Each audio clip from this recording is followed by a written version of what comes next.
Welcome to Novara Live. I'm Helena, aka No Justice MTG, and I'm joined tonight in the studio by Dalia Gebrial. Dalia, it's lovely to meet you, actually in person for the first time. Yeah, we have never met before, but I'm so glad it didn't disappoint. She's amazing vibes in person, everyone. And yeah, I'm really glad to be in this new studio setup. Sorry, I have Invisalign, so my speech is a little funky. But I'm really excited to do this show in studio with you. Likewise, it's nice to be in the same room rather than separated by the internet, which is good. Speaking of the show, tonight we've got lots to discuss. We'll be discussing the killing of US citizen Renee Nicole Good by a masked ICE agent. The UK and France have agreed to deploy troops to Ukraine if a peace deal is reached with Russia. And Peter Mandelson is shilling for the US empire. He's accused European leaders of a histrionic response to Trump's threats of invading Greenland.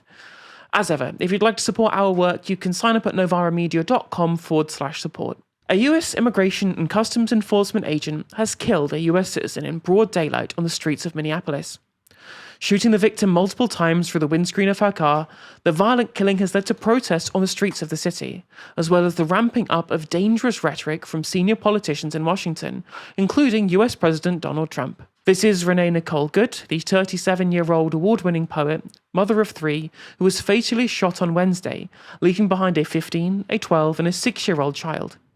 She was described by Minnesota Congresswoman Ilhan Omar as a legal observer of ICE raids. The killing took place in a snow-covered street in Minneapolis, where ICE agents surrounded a maroon Honda Pilot that was stopped in the street.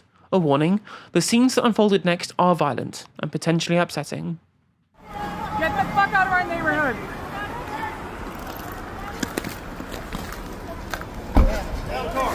Out car.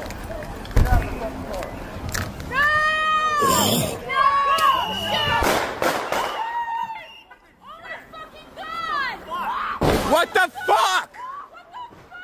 Dude, what the fuck? What you saw there was Good's car parked across one half of the street. Masked and armed ICE agents then approach the car, ordering her to get out.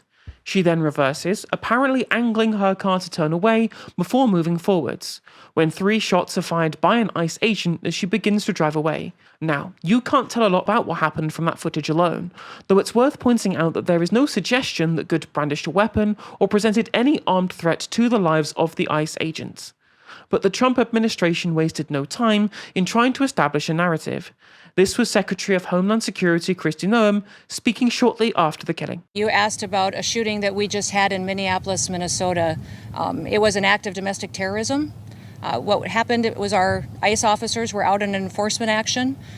They got stuck in the snow because of the adverse weather that is in Minneapolis. They were attempting to push out their vehicle, and a woman attacked them and those surrounding them and attempted to run them over and ram them with her vehicle. An officer of ours acted quickly and defensively shot to protect himself and the people around him. And my understanding is that she was hit and is deceased. Now, it's hard to imagine how Noem could have packed more easily refutable falsehoods into one 30-second account of the incident. Noem said that the ICE vehicles were stuck in the snow, with the agents attempting to push out their vehicle when they were attacked. And yet, in this video shot from a different angle, ICE vehicles are clearly seen pulling up to Good's car. Noem also said that Good tried to ram and run over the ICE agents with her car. Clearly, Good's car is stationary and at a distance when the agents approach it on foot. But it wasn't just Noem who tried to construct a narrative. President Donald Trump got on board too, posting this on Truth Social. I have just viewed the clip of the event which took place in Minneapolis, Minnesota. It is a horrible thing to watch. The woman screaming was obviously a professional agitator, and the woman driving the car was very disorderly, obstructing and resisting, who then violently, willfully and viciously ran over the ICE officer, who seems to have shot her in self-defense. Based on the attached clip, it is hard to believe he is alive, but is now recovering in the hospital.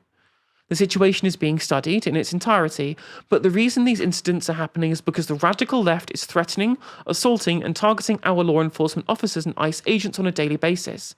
They are just trying to do the job of keeping America safe. We need to stand by and protect our law enforcement officers from this radical left movement of violence and hate. The footage doesn't appear to show any agent run over by the car, let alone one who could be described as being lucky to be alive. Another angle, however, does seem to show that an agent standing in front of the car may have been clipped by it, as Good apparently moved forward to drive away. and still appears to show that the agent who shot Good may have drawn his weapon before the car began moving forward. Speaking later on Wednesday, Noem repeated her assessment. You know, people need to stop using their vehicles as weapons. This domestic act of terrorism to use your vehicle to try to kill law enforcement officers is going to stop. And I'm asking the Department of Justice to prosecute it as domestic terrorism because it's clear that it's being coordinated. People are being trained and told how to use their vehicles to impede law enforcement operations and then to run over anybody who gets in their way while they go out there and try to disrupt peace. The ICE agents involved in the shooting are also alleged to have prevented Good from receiving medical attention. This is another video from the scene. Can I go check a pulse? No! Back up! Now! I'm a physician. I don't care. We understand. We got EMS coming. I get it. Just give us a second. We have medics on scene. We have our own medics. Where are they? Where are they?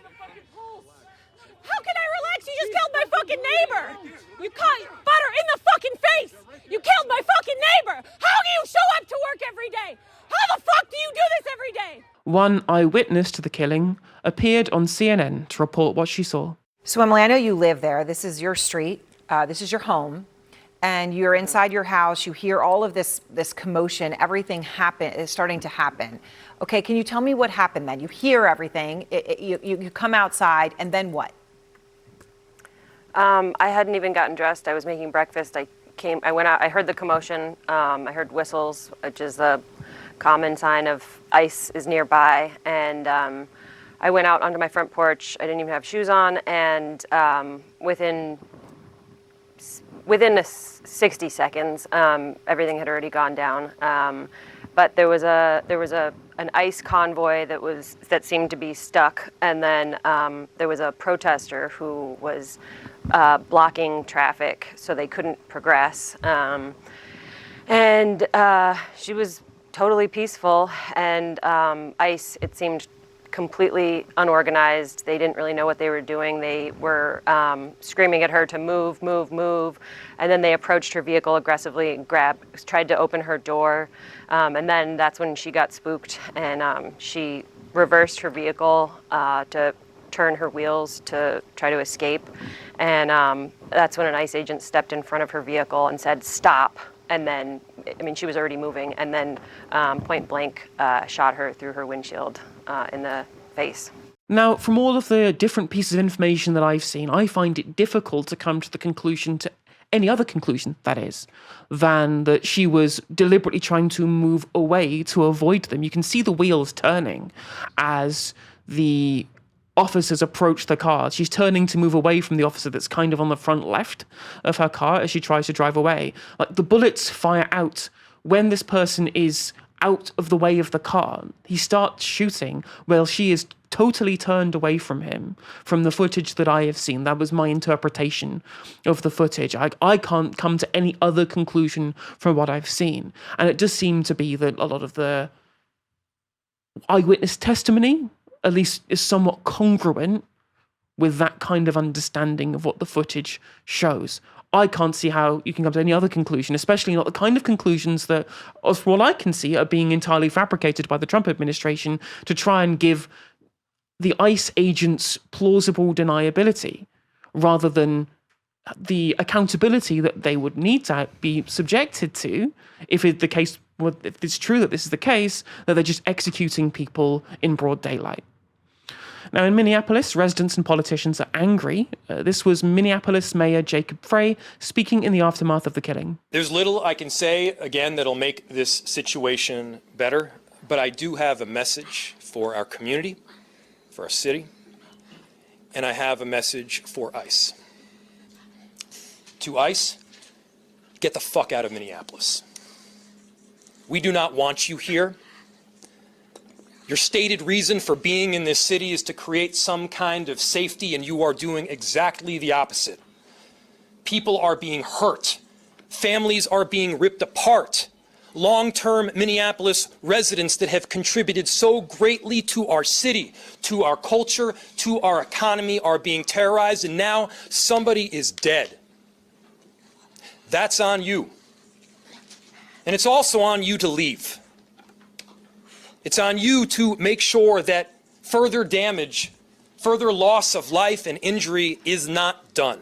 Frey then appeared on CNN late on Wednesday, where he responded to critics of those comments. After you told ICE to get the F out of the city, I've seen a lot of Republicans here in Washington criticizing those comments, saying that you're escalating tensions with that. Can you respond to them, and what do you say to them tonight, people who criticize those comments? I'm so sorry if I offended their Disney princess ears, but here's the thing. If we're talking about what's inflammatory, on the one hand, you got someone who dropped an F-bomb, and on the other hand, you got someone who killed somebody else. F-bomb, killing somebody. I think the more inflammatory action is killing somebody. And so, once again, let's be real and just honest and straight up about what's happening here. This is not okay. The way they're coming into cities, not just Minneapolis, but around the country, is not okay. Whether you're a Democrat or a Republican, you should understand the importance of constitutional law enforcement. You should understand the importance of not discriminating based on race and randomly plucking people off the street because they're Somali or Latino. And especially from what we've seen, you should also understand the importance of de-escalating tense situations, not killing people and yanking out a gun. Minnesota State Governor Tim Walz had a similar message. We do not need any further help from the federal government. To Donald Trump and Kristi Noem, you've done enough. There's nothing more important than Minnesotan safety. I've issued a warning order to prepare the Minnesota National Guard. We have soldiers in training and prepared to be deployed if necessary. I remind you, a warning order is a heads up for folks. And these National Guard troops are our National Guard troops. They're teachers in your community, they're business owners, they're construction professionals. They are Minnesotans. Minnesota will not allow our community to be used as a prop in a national political fight. We will not take the bait. Going back to those comments from Jacob Frey for a second there, he was talking about, well, everyone should understand the importance of constitutional law enforcement, both Democrats and Republicans. Well, clearly, one side of this coin do not recognize this because they would essentially give unlimited levels of benefit of the doubt to what seem to be not just lawless law enforcement officers, quote unquote, but also totally untrained and ineligible for any kind of level of trust to be given to them by the general public, right? Like the two things that you need to have trust in law enforcement, there are two things. It's the first of all is that they will always act with some kind of level of reasonable response to what's happening, and that two, that they'll be held to accountable if they don't do that. And in the case of what we're seeing with ICE agents, neither of those things are true. They do not act proportionally, and they will, as we have seen from this footage, be very happy to fire out shots without a moment's notice at people who pose no threat to them. And when that does happen, they will get given infinite levels of benefit of the doubt. They were given essentially total immunity from any kind of scrutiny for their actions. And obviously, Tim Walz said that they won't take the bait. And I think that the problem will come if people look at ICE agents and go, well, any one of these could kill me, right? And if they do kill me, they know full well that they don't have to worry about being held to account.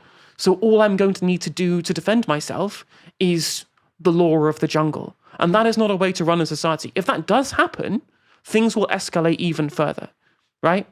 But wouldn't be surprised if that's the kind of mindset that people come to. It will be a terrible thing for it to happen, but this is what happens when law and order breaks down because you have a totally unaccountable law enforcement unit such as ICE. Now, Minneapolis has had an influx of 2,000 ICE agents in recent weeks in what the Department for Homeland Security called their largest ever operation. The aim, according to that department, is to, quote, arrest fraudsters, murderers, rapists, and gang members.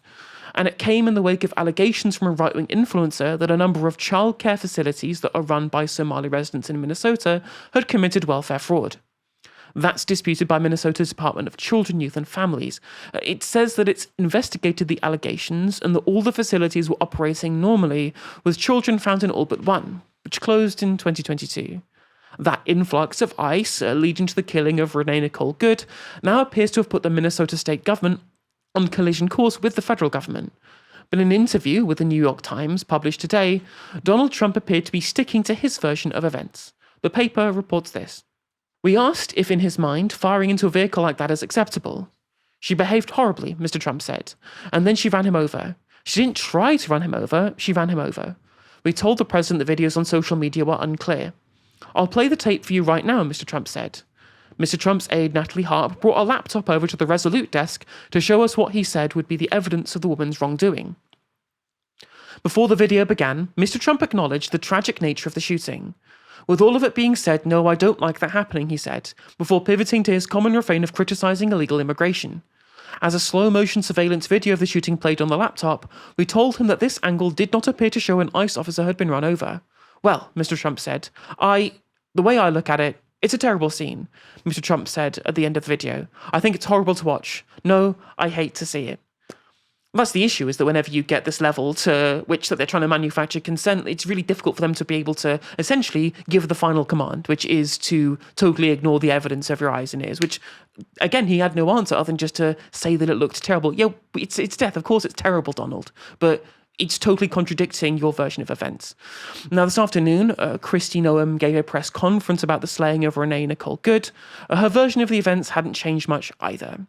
Let's remember the events that surrounded what happened yesterday on that tragic situation, was that these individuals had followed our officers all day, had harassed them, had blocked them in. They were impeding our law enforcement operations, which is against the law.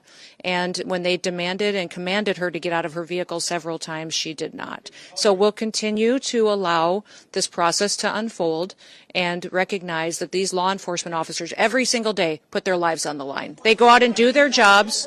They go out and... Also a domestic terrorist, though, without... This was an act of domestic terrorism, which is perpetuating... ...into who she was or what she was about, and yet now you're saying... These policies and procedures that follow a use of force situation like this are continuing to be put in place. So this is standard operating procedure after every use of force situation, is that we follow these procedures and protocols.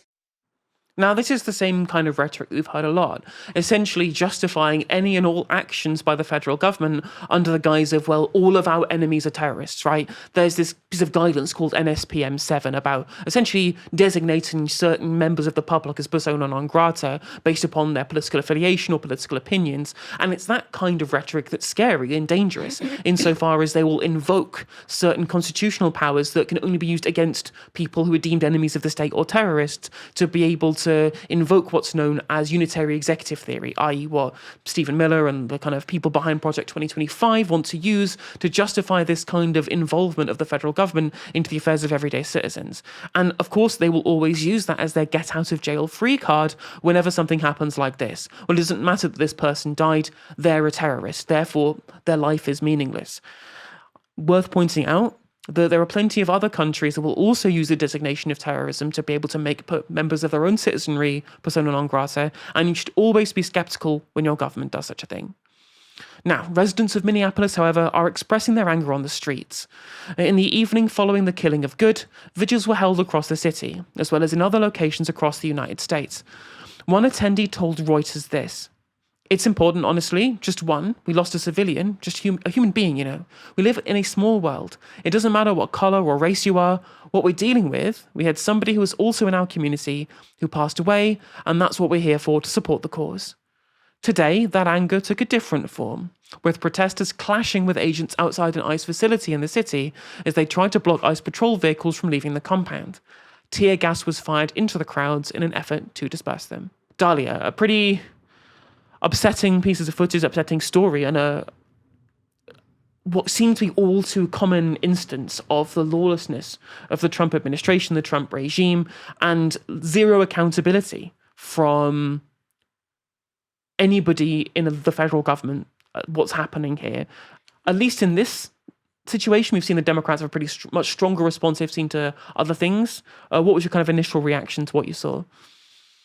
I mean, my initial reaction was, God rest this woman's soul. I mean, she joins a legacy of people who have lost their lives on the streets defending people they don't know necessarily, defending communities that they've been told, they should view as enemies. I'm thinking about people like Rachel Corrie, Blair Peach, Anna Campbell, and it's a very honourable legacy to leave. But of course, this should have never happened. This should have never come to this. And I think when it comes to the response, when Trump got elected this time round, I don't know about you, but I was really struck by the fact that we did not see the kind of, I don't know if I want to say resistance, but like the institutional backlash that we saw the first time round. The first time round, we saw cultural, celebrities, cultural icons sort of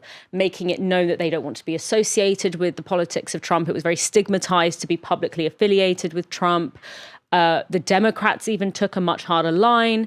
We didn't see sort of the universities and institutions like this just rolling over in submission in the way that we have seen now. We saw, street movements. We saw Black Lives Matter. We saw various kinds of forms of both street and institutional non-compliance, let's say, with Trump, which we didn't see. I was surprised that we have not seen any of that this year. But I did always have this sense that the US was kind of sitting on a tinderbox, and it was going to take a probably violent trigger, probably a trigger where someone was going to be killed either by the police or by an immigration officer. And that would finally kind of set in motion the non-compliance and the protests that we needed to see. And I'm not surprised that it has happened in this way, that it has happened in the context of an immigration raid, that a woman has been killed. And, we've seen this all throughout US history. How many times have we seen a police officer shooting someone who's running away? This is what they do, whether it's the Israelis bombing to smithereens a captive population and calling it self-defense, or a police officer shooting someone in the back who's running away from them and calling that self-defense. This is what racialized kind of violence looks like. And I think this is also a really big wake-up call, in a sense, for many people, both in the center-left, but even, unfortunately, within the left more broadly, who, when Trump got reelected, looked to immigration and other things that they have maybe classified as a kind of identity politics, and sort of said, well, we've kind of lost the argument here. And so in order to be able to win, we need to either distract away from it, or we need to kind of concede on it a little bit. And I think this needs to be a wake-up call, that when you talk about cracking down on immigration, when you talk about constructing immigrants as a national security threat in this way, what do you think that actually looks like on the ground? Like, this is what it looks like. It looks like unaccountable, violent representatives of the state going into people's communities, their workplaces, their homes, ripping them away and killing whoever gets in the way of that. This is what this kind of abstract discussion around legitimate concerns and things like this around immigration, this is what it looks like when it is actually executed on the ground. And we need to be very serious about that. And as a Brit, it does fill me with a lot of dread, because if we're looking now at, Nigel Farage has already said that he wants to introduce an ICE-style immigration enforcement system into Britain, and he wants to carry out ICE raids in the equivalent of ICE raids in Britain. Kemi Badenoch has said the same thing. You marry that with the fact that we have, under Starmer's Labour, we have an expansion of the state's power to strip people of their citizenship or to make their migration status precarious if they are presumed to be eligible to apply for another citizenship. So even if in reality we know that it will probably make them stateless, if they are eligible to apply for another citizenship, the state's power to strip you of your British citizenship is now expanded. We saw it come to fruition when the idea of stripping Alaa Abdel Fattah's British citizenship because of things he tweeted 15 years ago. Those ideas were being entertained by Labour ministers, by journalists. You marry that with the intention, and that, of course, the expansion of the stripping of citizenship powers is going to disproportionately impact people of colour. 3 in 5 people of colour are at risk of having their citizenship stripped under those kinds of rules. You marry that with the precedent that is set by what we are seeing in the US and the stated intention of people like Kemi Badenoch and possible future Prime Minister Nigel Farage of bringing ICE-style raids into Britain. You marry that with the expansion of citizenship dispossession powers, we have a really scary situation. And so now is not the time for us to abandon a migrant justice politics. It's actually the canary in the coal mine for future state violence and the future stripping of so many of our basic rights. 100%, 100%. This is the old line of the way they treat refugees, the way they treat migrants is the way they'll treat you tomorrow, the way they treat them now. The other thing as well, I think, you pointing out that there's this kind of rolling over of institutions and the Democratic Party as well, insofar as they had their chance to abolish ICE, and they said they wouldn't do it to play for this kind of median position on migration, which can change with the wind. You've seen since the ICE raids started happening, the median position on migration has softened a great deal in the United States. People don't like what they're seeing, and they're really kind of bouncing off of it. And it's changed, and because actually people's politics aren't set, and the popularists, the people who go towards the median public opinion, are always going to be chasing their own tail when it comes to that kind of thing. And even in response that we're seeing now, there is some level to which they are pushing back. But are they going as far enough as they need to do so to make ICE agents fear? Right? We can only assume elections will go ahead for the midterms eventually, and then potentially for a presidential election. Fingers crossed, guys. But if they do, you'd have to assume, given that the Republicans they're absolutely way down in the polls, like some congressional ballot polls have them 8-9 points ahead, which means that you'd have to assume they would gain control of Congress and they would get a presidency in 4 years' time. That power is something, that assumed power that Democrats will have in future is something that they have to use. They have to use and go, look, ICE agents engaging in illegality, engaging in executions on the street, they have to fear consequences. They currently do not fear any consequences because they're granted immunity by the Trump administration. The Democrats, to be able to stop this now, because that's what has to happen, these kind of things have to stop immediately. There has to be some pushback and strong words and saying, please get out of my city. It's nice that's happening now, but unless you can go and say, Chuck Schumer or Hakeem Jeffries, whoever's in a position of power to go, when we get in government next, your neck is on the line. You will be going to prison. You will not see your family for the rest of your life because of if you commit crimes as an ICE agent. So choose your actions carefully, because there's nobody else holding them accountable. And the Democrats have spent all this time prevaricating, voting for the Lake and Riley Act. They voted for this nonsense act thanking ICE agents in Congress, right? Like 70-odd Democrats voted for it. And it just says, like, well, look, nobody takes you seriously. The internal fight in the Democratic Party is about fighters versus folders. Obviously, I think there's a progressive element too, and it seems the people who fight the most seem to be from the progressive left.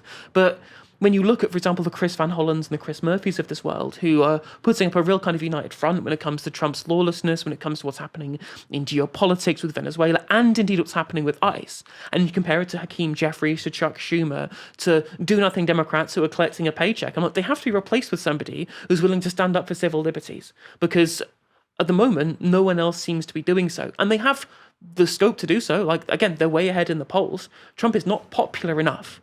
The Republicans aren't popular enough for this level to which the people have just totally capitulated in the way that they have. I guess that's probably something down to the fact that the Republican Party is now the Trump Party. In the first Trump term, there was this tension between the internal conflict between the MAGA Republicans and the neocons, but they've all been subsumed under, actually, I guess, really kind of Stephen Miller and Steve Bannon as the top of the Republican Party now. That's a real kind of force majeure that people seem to want to capitulate to. But if there was a Democratic Party force to counteract that, we wouldn't be seeing this level to which that they are able to get away. The problem, of course, is that Democrats care far more, or at least the establishment ones do, far more about maintaining their status as a politician than actually fighting for the rights of Americans.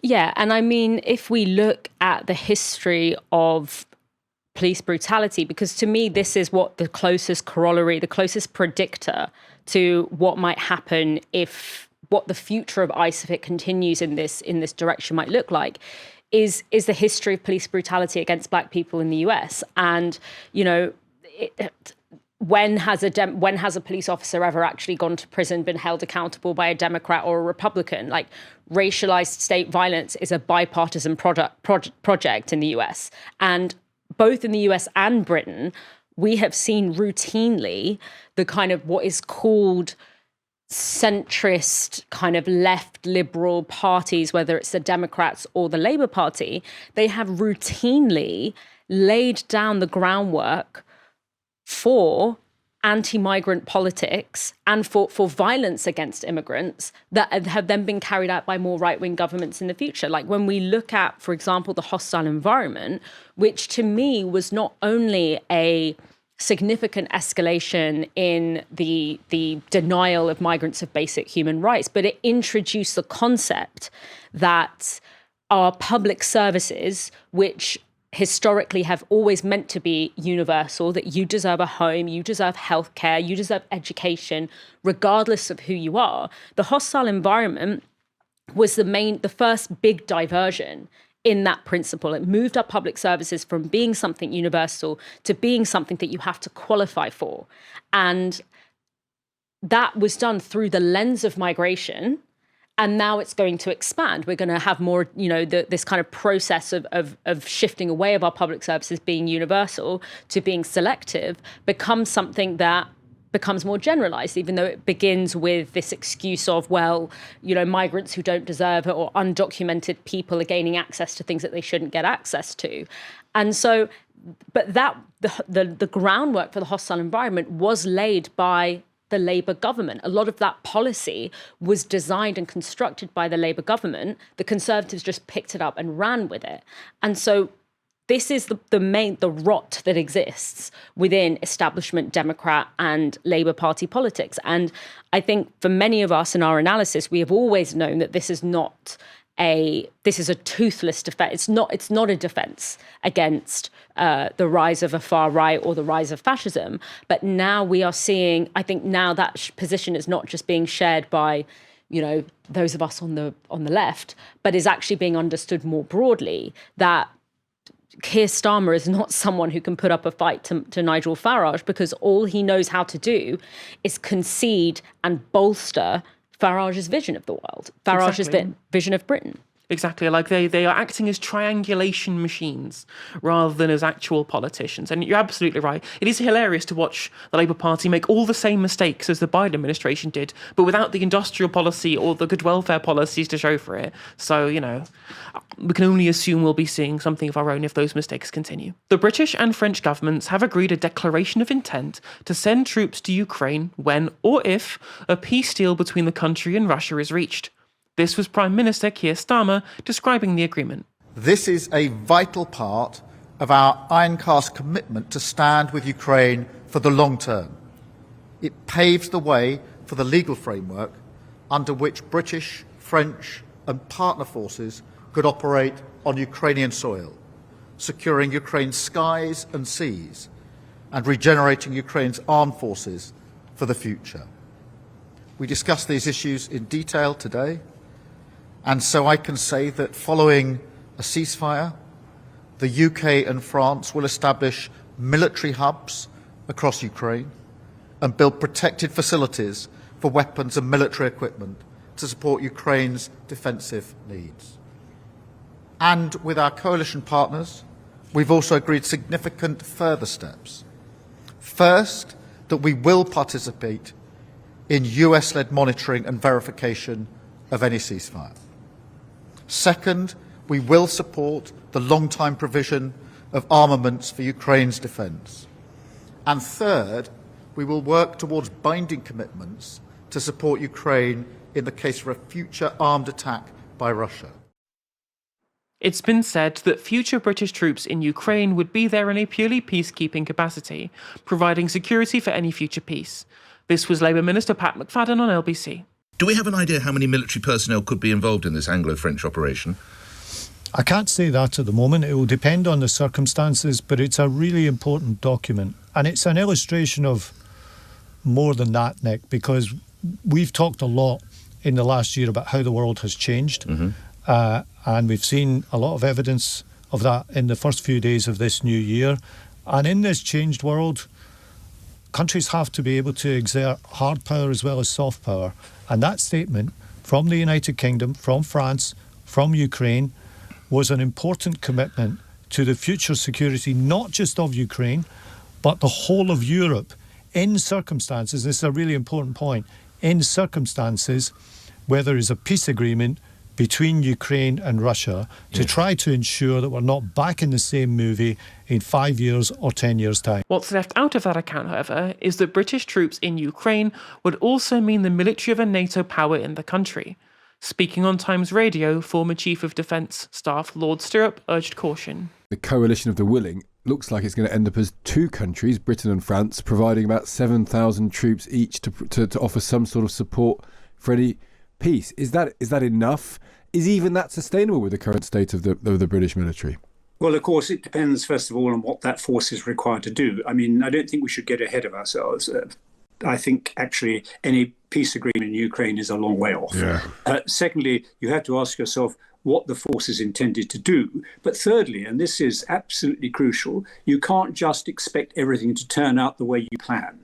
As we all know, plans never survive first contact with the enemy. So in thinking about any follow-on force to a peace agreement, we have to do what the military traditionally does, which is not just look at what we think is likely to happen, but what the best possible outcome could be and what the worst possible outcome could be, and how we would respond in all of those circumstances. And quite clearly, there is the potential, if we're not careful about our arrangements, for us to be drawn into a subsequent conflict with Russia. Some in the military think we're already in that conflict. Former NATO commander General Sir Richard Sheriff has appeared on Channel 4 News, where he was asked about the US seizure of a Russian oil tanker in the North Atlantic on Wednesday. That was an operation supported by British military personnel and equipment. Does the UK's involvement mean that we should expect potentially Russian reprisals?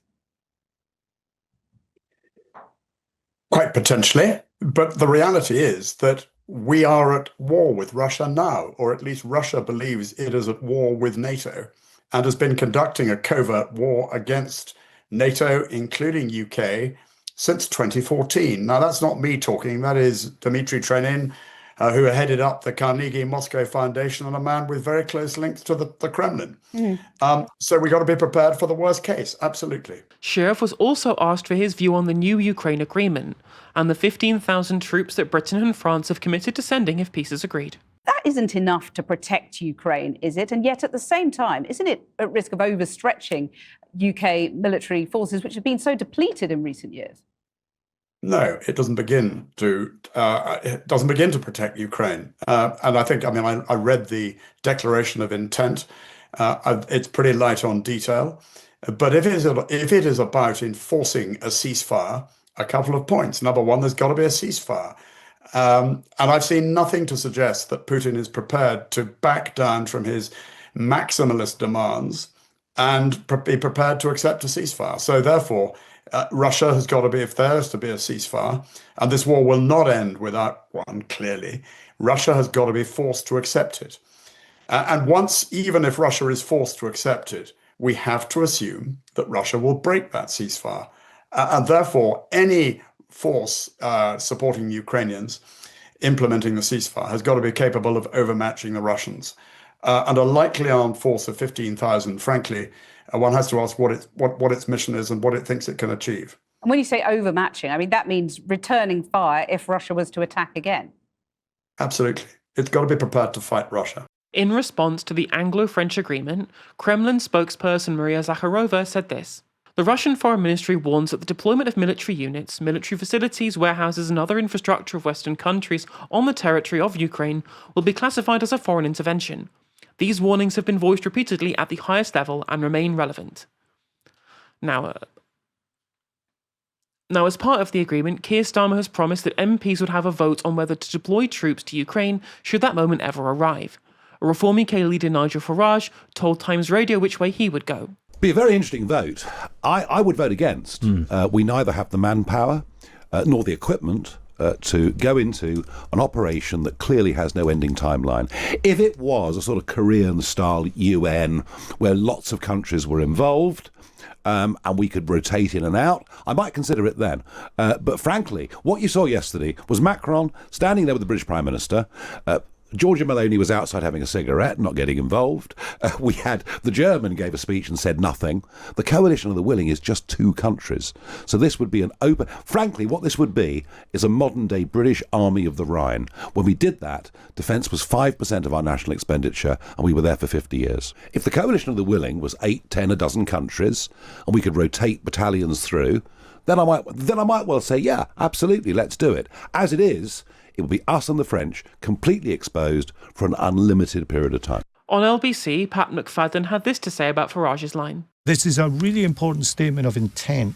And the thing to understand about it is that this guarantee is not just for Ukraine, it's for the whole of Europe. It's in the British national interest that we do that. And that's why it's so concerning to me to see some politicians, like Mr. Farage, for example, immediately come out, parrot the Kremlin line and say that he wouldn't support this. Perhaps it's no surprise that he parrots the Kremlin line, because he does it quite a lot, but this is someone who aspires to be the Prime Minister of the United Kingdom, and that should give all your listeners pause for thought. Can we trust someone who is so keen to parrot the Kremlin line with the future security of the United Kingdom?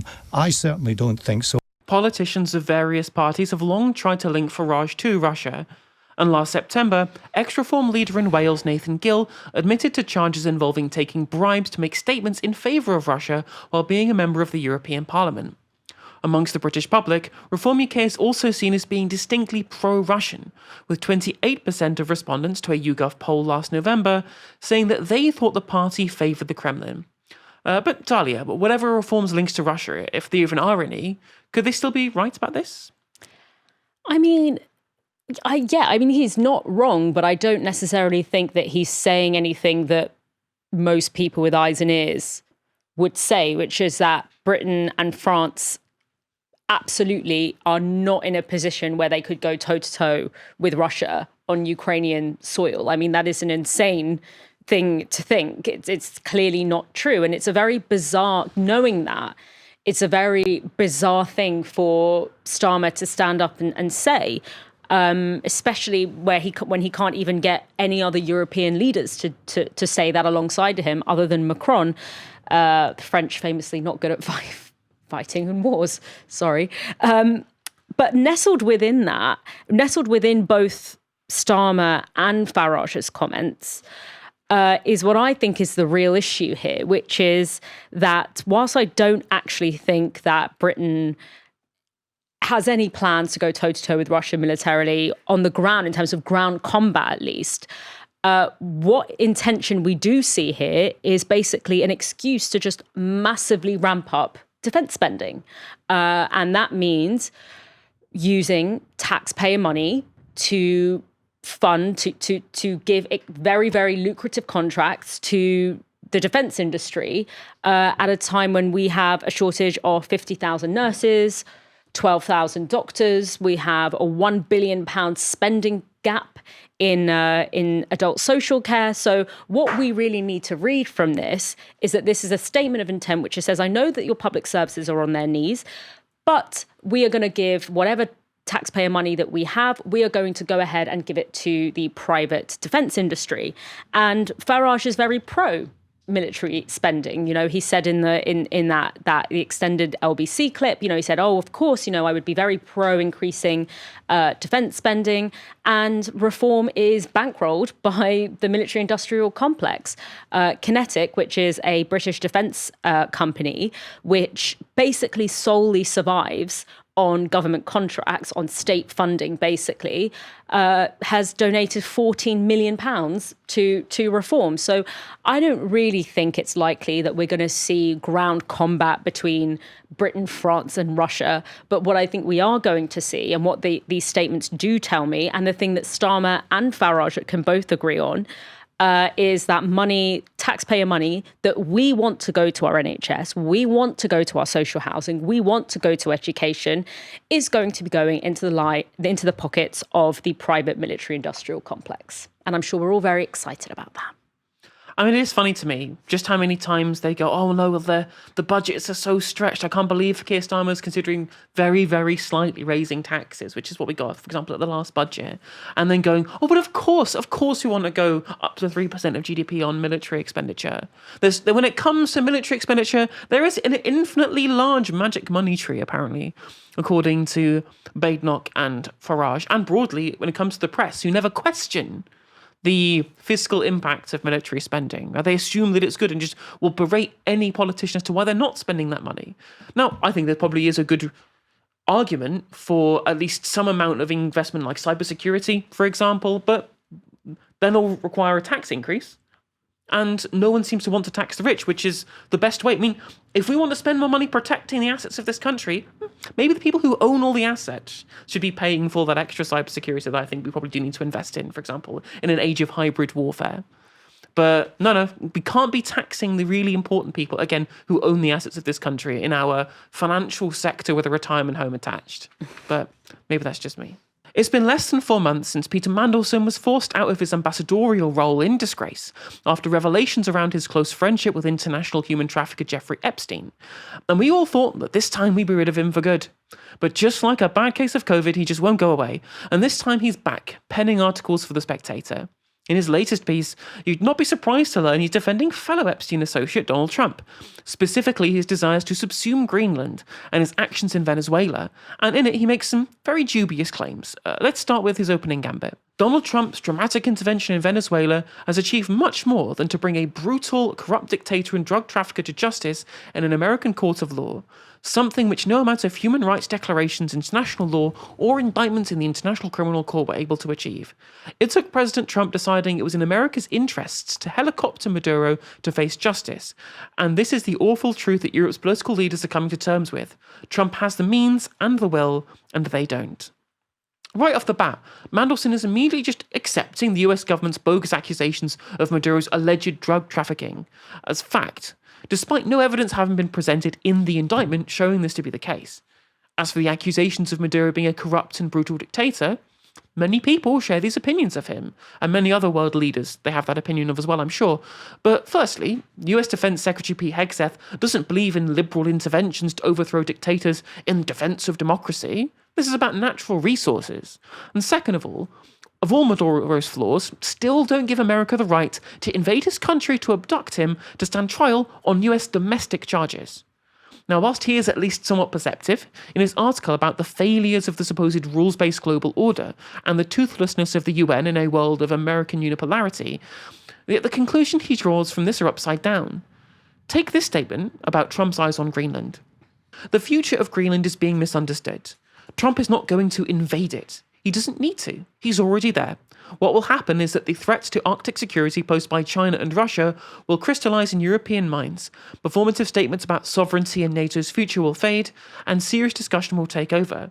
Together, the US, Denmark, and other allies will address how the Arctic region is properly secured, with a considerably beefed up role and status and military deployment by America. Okay, if his claim that the Trump admin's saber-rattling around Greenland is performative were to be true, why haven't they just said they just want expanded military capacity in Greenland? It seems delusional to me to think that this is somehow about the US's Arctic security concerns against Russia rather than the expansionist aims of Trump's admin and their contemporary Monroe Doctrine. Although Mandelson's delusions continued when he praised Trump's negotiations over the end of the Russo-Ukrainian War, which essentially amounts to Ukrainian capitulation, which perfectly dovetails into abandoning Europe as outside of the Monroe Doctrine's US sphere of influence. Where Mandelson and I both agree is to accept that the US is not pretending to follow the rules it never followed to begin with. The difference is that his approach is one of surrender, where internationalist values capitulate to hard power, rather than using a united Europe along with our allies to repudiate Trumpism. But why would he care? Just like so many of our political establishment, he is beholden to America and the special relationship, and he's happy to import its politics to our country, just as the culture warriors of the right have been doing for years. It is funny that Mandelson dismisses arguments about sovereignty in his defense of Trump, the same value that Trump's sycophants on the British hard right hold so preciously to their chest. Weird how that value disappears as soon as their emotional support dictator discards it in his desire to snatch other countries' resources and land. That's not to say that their love of Trump and Trumpism isn't sincere, though. It very much is. The danger is that a feeble and spineless Labour Party that refuses to repudiate Trumpism will sow the seeds for the right to Americanise our politics. Both Kemi Badenoch and Nigel Farage have stated they openly want to copy the ICE in this country, which should terrify all of us given the events of this week. And what's more is that Starmer and co are very happy to set up the surveillance state for a future Tory or Reform government to use that to their own ends. Spy tech giant Palantir, named after Saruman's all-seeing orb from Lord of the Rings, has recently been awarded the biggest defence contract in British history as part of the UK-US strategic partnership that has offloaded even more of our democratic decision-making to the White House and their cronies.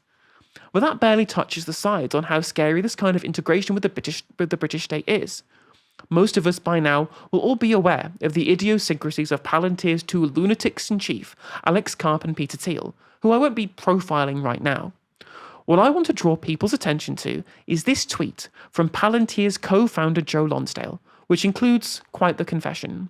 This is in responding to a tweet that says, "Commies aren't allowed in this hemisphere, and every one of them should be blown up along with their grave sites."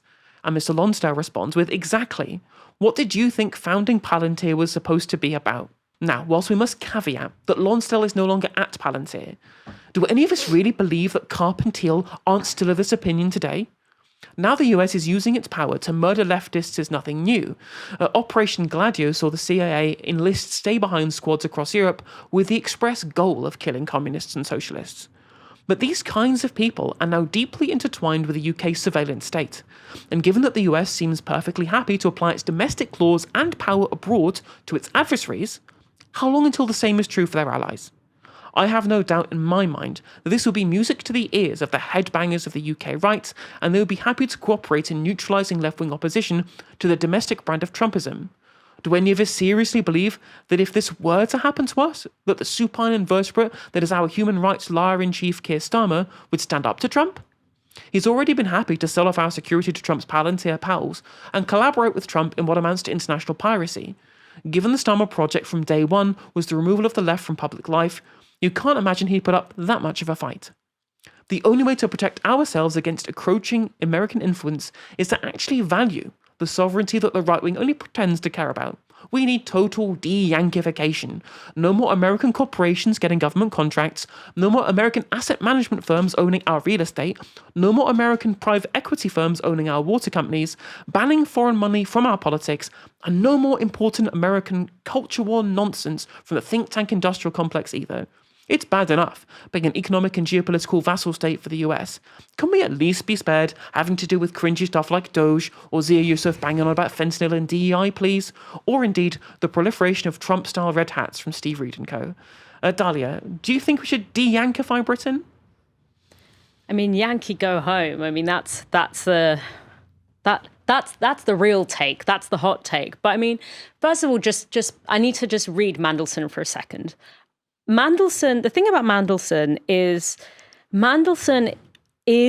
and has always been basically a professional moral vacuum. Like, that is his job. And I remember when the stuff about the Epstein, the closeness of his relationship with Epstein came out. And there was a lot of pearl clutching amongst, Starmer and the British press. And, oh, how terrible. How could he? How could we have known? Mandelson was hired to be the ambassador to the US precisely because of the kinds of connections that he cultivates through his relationship to people like Epstein. And the bond that he is able to have with someone like Epstein is through to use his words, the secrets that they hold for one another.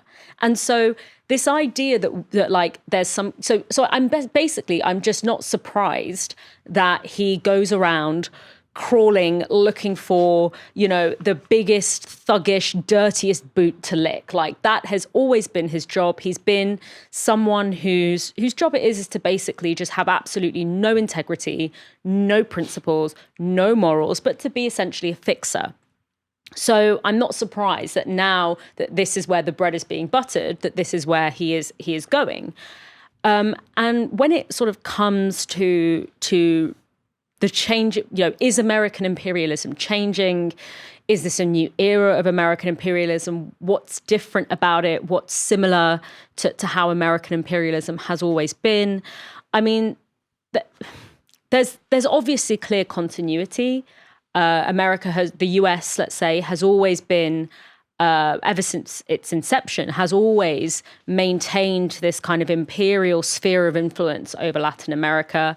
It's always... And that, I mean, there's several reasons for that. Firstly, it's a very resource-rich area, minerals, oil, and I often say sort of the worst thing that you can be is a racialized person born on resource-rich land. Like your days are just numbered, like the clock's ticking. If you're ever born like that in your second life, just cut the mic. Basically, so there's always been sort of an interest because of the resources, and also because Latin America has always had this very vibrant and at times very successful political, like leftist, anti-imperialist, socialist political culture. And obviously it's ebbed and flowed, but at the moment, we've got Sheinbaum in Mexico, Lula in Brazil, Petros in Colombia. So there is the US is always looking at Latin America and kind of calibrating and thinking, we always need to make sure that we have a plan B, that we have a strategy if things tip over a line that diverges too much with our interests for us to be able to handle. And obviously it has historically gone as far as deposing leaders, Salvador Allende. It's not new to depose a Latin American leader because they won't hand over the resources that the US wants free reign over. And of course, as well, the US has always had military bases in Greenland. It's tried to buy Greenland several times historically. So in a sense that there's continuity there. But I think the difference with Trump is that what we are seeing is a return to a kind of 19th century style direct colonialism. Over the past 100 years, the main strategy that the US has used is this kind of, and what we call neocolonialism, is this kind of clandestine, use of, funding and arming sort of proxy organizations or sort of using the IMF, using the World Bank, neoliberal restructuring, trying to do it in a way where they can sort of wash their hands clean. Now, obviously, the war in Iraq, the war in Afghanistan are exceptions to this, but trying to do things in a way that makes it look like these are just organic movements within particularly within the continent of Latin America, but also throughout Africa, embedding themselves in a more through the back door. Whereas this is much more of a sort of, it's a 19th century ideology of direct imperialism and direct conquest. Trump's war room, I don't know if you guys have the graphic, but Trump's war room tweeted out, here we go. So Trump's war room tweeted out this picture of Donald Trump straddling over Latin America in a clear echo of Cecil Rhodes, who was depicted as straddling across the continent of Africa. So it's quite an explicit return to a different kind of imperialism that is both more direct, that is more explicit, but also that, and I think what Trump's mind's eye, Trump's vision of the world, which is also very 19th century, is one in which the world is kind of carved up into these different spheres of influence that are governed by superpowers. China on the one hand, Russia on the other hand, and the US on the third hand. And what's interesting, and I think what's interesting particularly about the intervention of people like Mandelson and Farage, is what's different is that Europe's role is very unclear in that. Europe has at least for the past 200, 300 years, has been sort of the front line of imperialism, has been very much one of those superpowers under which the world is carved up. And it really seems to me that Trump, within Trump's vision of the world, Europe, NATO is kind of vassal state or bust. It's kind of irrelevant. And we can see this with what he's doing in Greenland. Now, I believe that Greenland belongs to indigenous people. I don't believe that it belongs to Denmark or the US. But in the eyes of Europe and in the eyes of Trump, him sort of threatening, after having done this in Venezuela, threatening to do the same in Greenland, it's a huge middle finger to Europe and NATO. And so what I think Farage and Mandelson are clocking on to is that the role of Europe in this kind of colonial global architecture is not going to be what it once was if in the mind's eye of Trump. And so they're like, I'm going to cut my losses and I'm going to go with the big dog who barks the loudest. And so if it's vassal state or bust, I'm going to pick vassal state. I mean, that's true. What's so frustrating, like we saw that the real start of all of this when you saw was the tariff policy, right? Was they kind of just said that it was about bringing manufacturing back. It wasn't. It was about restructuring global trade to try and use the hard power of tariffs to force people into certain levels of concession. And there was a time when the European Union, Canada, Australia, people who are part of the kind of who emblematic of the old liberal order, the post-war kind of order, could have come together and said, no, we're not going to allow you to do this. We're going to show you a united front in response. And they just didn't do that. Of course, we were never going to do that. We were going to capitulate always because we are the number one vassal state, right? We have an incredibly special relationship. You can see my tweets for further of my thoughts on that one. But yeah, that's basically the result of this, is that there was no unified front. Von der Leyen capitulated. Carney was the only one who really showed real kind of force against what Trump was doing, and he was standing alone. And eventually they've shown that they can get away with it. There was nobody who stands up to Trump, who is a bully. He's a man who understands, first of all, quid pro quos and business deals. This is how he views politics. He doesn't see it as a negotiation with a greater aim for everybody. It's about material interest for me and for thee, and how he can best leverage that in his own interests, right? And if you don't stand up to people like that, they will realize that they can take and take and take and take. And that's what we're seeing now. There's this element to which I think he's also holding the potential threat of Russia over Europe by saying, well, even though like the expansion of NATO influence over Europe at the behest of America, they're trying to say, oh, well, it's just been Europe taking us for granted. I'm like, no, that's you gaining economic and social and political influence there, right? But they're saying, oh, well, we can't justify this anymore because they've been spending on welfare rather than on the military, even though that's been economically useful for America more broadly anyway. And then they're going to say, well, because of this, we're going to threaten you with the removal of our support. That will leave you exposed to Russia. So you have to give us Greenland or we'll expose you there. You have to let us interfere in your politics because they want to explicitly back like far right, like neo-Nazi parties and neo-fascist parties in Europe, which are going to be more favourable to his administration because, first of all, they have an economic relationship, and second of all, they share the same kind of white nationalist ideology. And that's the way he sees Europe.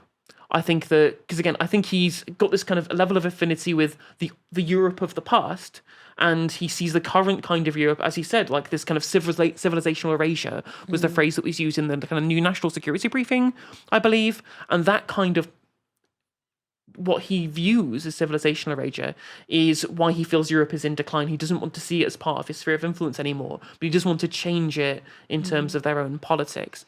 What's interesting is I don't think that's going to work very well more broadly, as I think in some countries it's clearly more likely to work than others, but in the UK, I really don't think that's going to work. I mean, can you pull up the other graphic that we've got of the support for, this one. So if you look at the polling of how people view the Americanization of our politics, 60% of voters think it should be less like America compared to only 15% of ones who want us to be more like America. And there was other polling I saw that showed that we want to be close to Europe than America as well. And the only voter group who's even close to wanting us to be more similar to America is Reform. And even then, it's still negative for America and still positive for being less like America. Every other political party is totally against the Americanization of our politics, even conservative voters. I mean, it seems very odd to me. I mean, it seems to me that what we're going to see is a distortion in our politics from first past the post, where this tiny minority of like the people who respond well to Trump's politics could be in a position of great power because we won't fix our electoral system in the same way that it's only Reform voters who supported the actions in Venezuela as well. So if we want to ensure that we have at least got a political consensus within the public against this kind of Trumpian politics, we're going to need to reform our electoral system because it's a very loud very irritating Trumpist minority in this country, where they're a big enough minority with a cohesive enough political project that they could have a lot of power. Yeah, and also I just think that, like, can we now finally put to rest the idea that Farage and Brexit and all of this was anything to do with sovereignty? Because sort of as you mentioned, I mean, what we are seeing right now is the principle of sovereignty being completely trampled, not and including within Europe. You know, Trump is using these kind of tactics within Europe. Like, if you think that you're safe from this because you're European, I mean, that's not the world that we're living in right now. Obviously, you're safer than if you are anywhere else in the world, but Trump doesn't care about the kind of the what do we call the norms of the past. He just looks at Europe and he's like, other than maybe the city of London, why do I need you? Like, what do you have to offer me? You don't have any resources. You have some industry, not much, maybe in Germany, but like we can replace that elsewhere. You know, what have you got? You've got nothing to give me. You've got nothing on me. So you can't, I think he sees Europe as kind of like an annoying gnat that's like buzzing around and making a noise, but like can't actually do anything. Yeah, so that's, I think, given to the cultural connection that I think he has. Yeah. The older Europe, which is why he's backing all of these, the parties that are run by people who have like Roman statue avatars on Twitter. Yeah. And it's like a memory of Europe that is entirely divorced from any kind of reality. But yeah, I think that the question of this whole sovereignty thing, it's like, no, the way that, like, if you have someone like Farage or the Brexit campaign, where like you're both crowing about sovereignty, but you're also singing Rule Britannia, it's like, no, you're just using sovereignty as a code word for restoring British Empire, which you're not going to be able to do because the world has changed. But it's a sense of like, we as white countries and white people want to restore our control over everyone else's sovereignty. And like the great irony of it as well is that all of this kind of politics, you know, the what we're seeing in Venezuela, what he's threatening to do in Colombia, is the exact thing that produces a refugee crisis. Like this is the kind of thing that produces asylum seekers. It produces displacement. It produces, it's this kind of destabilization and intervention that forces people from their homes. And so what you want to do is you want to make it impossible for people to live in their own countries, to live on their own land with any kind of sovereignty or independence. But then when you've displaced them and you've destroyed their country, you've reduced their country to rubble, you've reduced their country's economy to nothing through neoliberal restructuring, when they want to go to a country where they speak the language because of the colonialism that you have made them endure for centuries, and, you know, seek a half dignified life, you're then going to drag them out of their homes in the streets, out their homes or in their workplaces through anti-immigration raids. It's like, how can you? This is why it is just the politics of racist containment and violence, because it's like, we're going to make it impossible for you to live there and we're going to make it impossible for you to live here. So you have no option other than to just submit quietly. Exactly. And what's, as well as the idea of sovereignty that they want to champion is dependent upon the liberal rules-based order that America is trying to undermine, and obviously Russia and Israel have been trying to undermine as well, right? If you want to have actual sovereignty, it relies on a rules basis with which that sovereignty can be applied. If all sovereignty is downwind of military power, all sovereignty is ephemeral. Yeah. It doesn't actually exist as long as you can. There is a structure above your country to appeal to, which there isn't now, because America can undermine your sovereignty at any point, whether it's through tariffs, whether it's through diplomacy, or whether they just invade and snatch a leader off the street.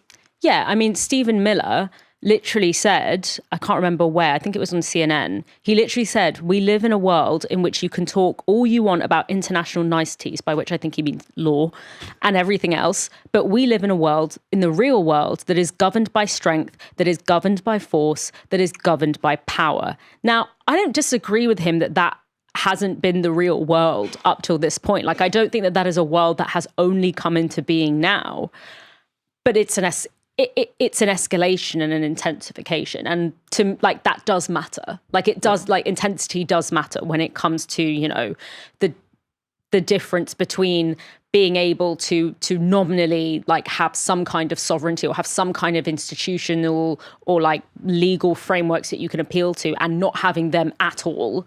you know, I'm not one of these people who thinks that like mask off imperialism is better than mask on imperialism. I think both are terrible. And I think if the fact that the imperialism is explicit is a silver lining, that like we're really down bad. If that's a silver lining, like we are down bad worse than I thought. Very true. Very, very true. I'll probably leave that there then. Well, thank you very much for joining me. Again, first time in the studio. It's been an absolute pleasure. It has. It's been really nice. Yeah, it's been really good to actually like look you in the eye and have a conversation. Well, this is my first time in the host chair with someone else in the room as well, which has been an absolute ride. So thank you very much for that. Much appreciated. And of course, thank you everyone at home for tuning in as well. Come back tomorrow for another live stream at 6 p.m. For now, you've been watching Novara Media. Good night.